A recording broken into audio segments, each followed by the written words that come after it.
Hello guys! So for today's vlog, pumunta kami ng asawa ko sa Hoyt Cinema sa Belconnen and nagbayad siya ng online ticket, so 30 each per person.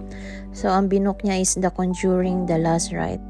So ito guys yung view ng cinema. Nandito kami, yung asawa ko binook niya, dito kami pinakataas.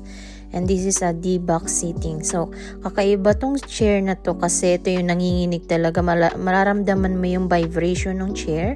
And yung pinipress ko yung intensify kung gaano kalakas. Low, high, or medium. So, ayan guys. Nag-i-start pala. Wait kami mag-start nung pinapanood namin. And meron kaming chocolates and drinks. So, ayan guys. Nare-recline din yung chairs. And napakaganda nitong cinema. So kakaiba tong experience kasi pag nakakatakot yung movie, mararamdaman mo yung nginig. So mas lalo kang matatakot. So ayun guys. So I recommend you to watch this movie. So napakaganda at nakakatakot siyang movie. So ayun guys, thanks for watching.